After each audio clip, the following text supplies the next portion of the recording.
parents, thanks for joining me for our Let's Talk session today. If you haven't subscribed to my channel yet, click on the logo over here or over here. Today we're speaking about learning your spouse's triggers.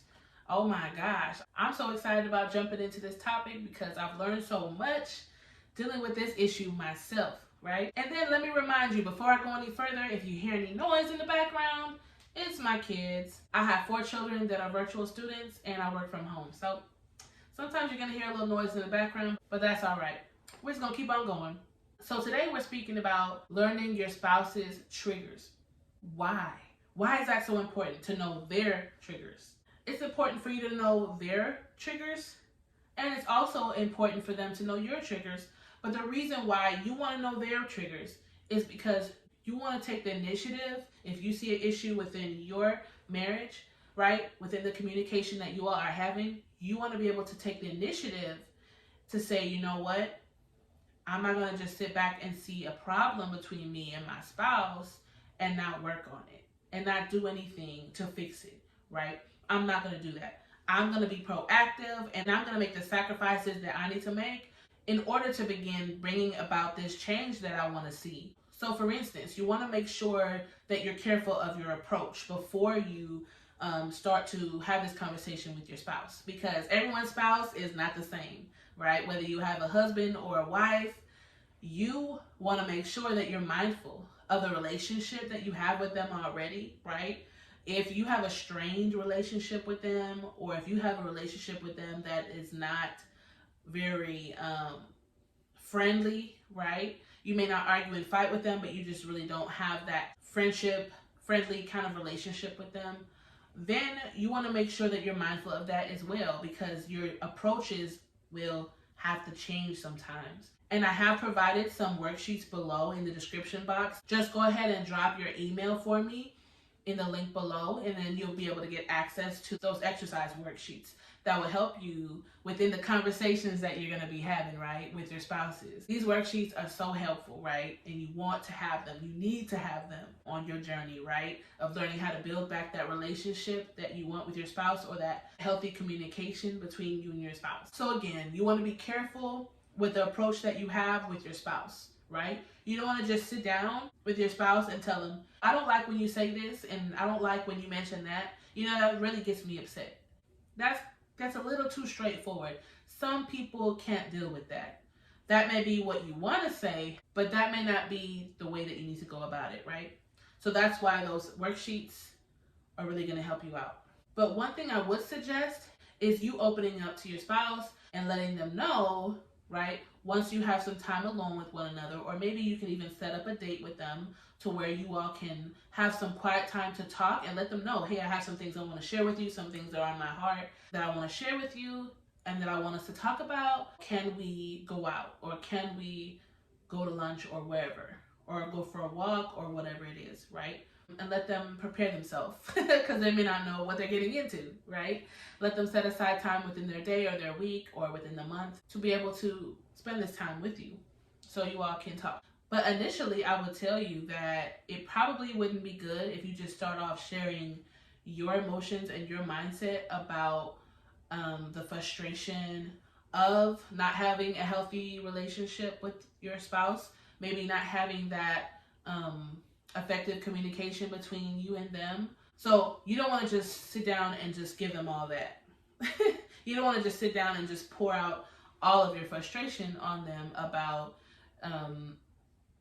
the issues that you've been seeing within your relationship, right? You want to be really strategic, because you really want this talk, you know, that you're going to have with your spouse. You want it to be effective, right? You want them to receive you. So I would really just start off with letting them know, you know, thank you for putting aside some time for me today. Don't butter them up, right? You don't need to butter them up, but you do want to thank them for taking out time to spend with you. Let them know you love them, you appreciate them, and then you can begin to let them know some things that you're concerned about within your relationship, focusing on the topic of your communication, right? Focusing on the area of your communication. You don't want to use that opportunity to speak about everything else, every other problem that you have, every other issue that you see. Because first, for you all to even speak about those issues and work out those problems, you have to work on your communication. right? You have to strengthen your communication first, right? And then something else you need to be aware of is that everything's not going to get fixed in one conversation. It takes time, right? Like anything else that you build, whether you're building a house, whether you're building a business, it takes time to build anything. And the time that it takes for you to build that healthy communication that you want to see between you and your spouse, the time that it's going to take, don't let that discourage you, right? Don't let the time frame discourage you, because you can be putting all of your effort and you can be really sincere with being careful with them and patient with them and all of these things, and all that's good, all that is needed, but that doesn't mean that you and your spouse are going to have awesome communication and understand each other, work together perfectly without any problems within 1 month. So we want to be realistic with our expectations, but what we want to see is constant growth, right? You want your communication to be more effective, and you want healthier communication between you and your spouse. That's what you want to see. So don't even get discouraged if you see that you've used the worksheets below that I've provided for you, and you see that some things are changing, but then things start going back to how it used to be. Be excited about those victories that you see, whether big or small, right? Because it takes two to work things out. It takes both of you and your spouse, deciding to come together and work things out with one another, right? But someone has to be consistent. Someone has to have the mindset and the determination to be able to say, I'm not going to give up, even if it gets hard, right? I'm not going to give up on my spouse. I'm not going to give up on building this communication that I need to have with my spouse, right? So after the first conversation with your spouse, you may not see a big change. In fact, they may be really irritated. They may be really frustrated and upset because they may feel like you attacked them. Even if you use your I statements and we statements, right? I encourage you to do that. Use I statements and we statements. I feel like we need to get better with how we communicate, and I'm sorry if I've done anything to cause you to feel uncomfortable or feel frustrated, in our communication. But I really want us to get better. I know we can get better. That's using I statements and even we statements. When we talk about this certain subject, then I feel myself getting really frustrated, right? Then I feel like I want to shut down and not talk anymore, because it brings me back to a time in my life that I don't want to be reminded of, right? Or when I hear this certain word when we're speaking, it causes me to get angry, right? So whatever your trigger word is, or the phrase that is mentioned between you and your spouse while you all are communicating with one another, whatever those things are, you can share with your spouse, right? But I would definitely be careful to use those I and we statements. And even within that, even within you using those I and we statements, so that your spouse does not feel like you're attacking them, right? Even with you using those statements, they can still walk away from the conversation. This is just a heads up. They can walk away from the conversation still feeling like you were attacking them.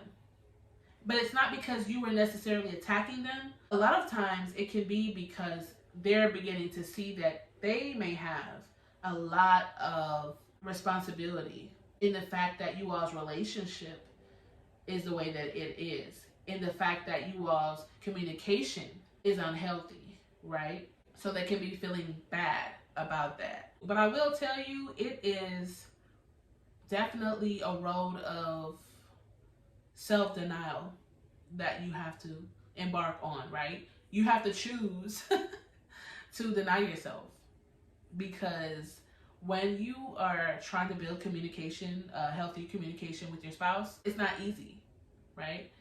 Because there's a lot of times you're going to have to withhold saying things that you may really feel. You may truly feel a certain way, or you may really have a really strong urge to say something, whether it's a word or a phrase that may describe them and how they're acting in that moment as well. Or you may just be frustrated and you may just want to call them that word or say that phrase because you're upset.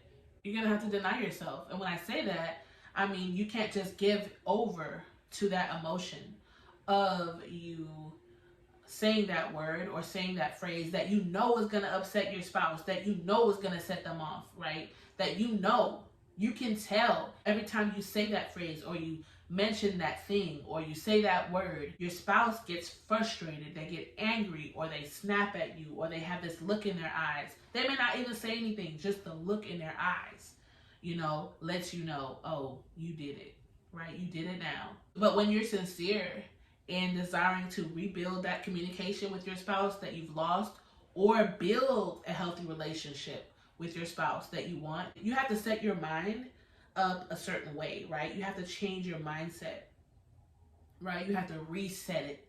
You have to reset your mind, meaning you have to be determined that no matter what, you're going to make the sacrifices that it takes to do what you need to do, because you want to heal your relationship, because you have a goal in mind, right? You're working towards a goal and you want to achieve it, but not just for yourself, not just for you and your spouse, but for your children. Because remember, this month we're talking about communication and its importance, right? And we're speaking about many different topics within that.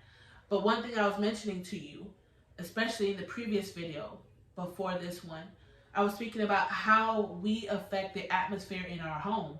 So you may feel like, oh, this is just how my husband and I, interact with one another. He gets frustrated, I get frustrated. Hey, he may shut down for a couple days. Hey, I give him the silent treatment, but you know what? We work things out. We end up talking, days later.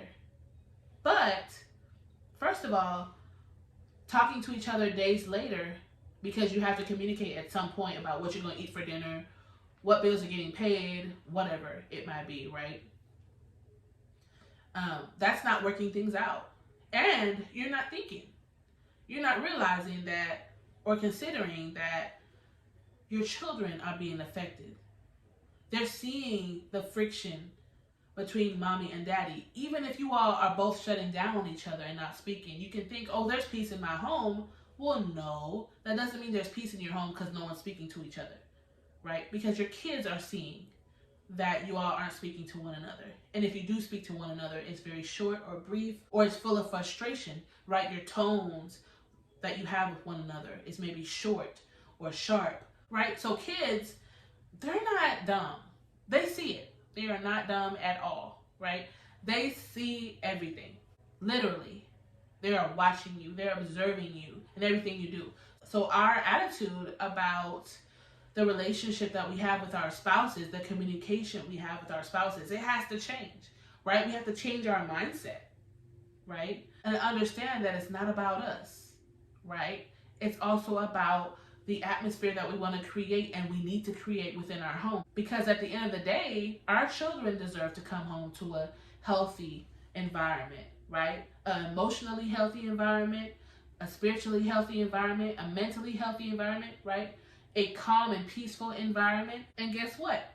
We want that for ourselves, and we should want that for our spouses too, right? So that's it, parents. I really enjoyed jumping into this topic with you today. Don't forget to click the link below and drop me your email so you can get access to my exercise worksheets to help you while you're having these conversations with your spouse and you're trying to build that healthy communication back. Thank you again for trusting me to help you in your parenting journey, and I'll see you next week. Bye, parents.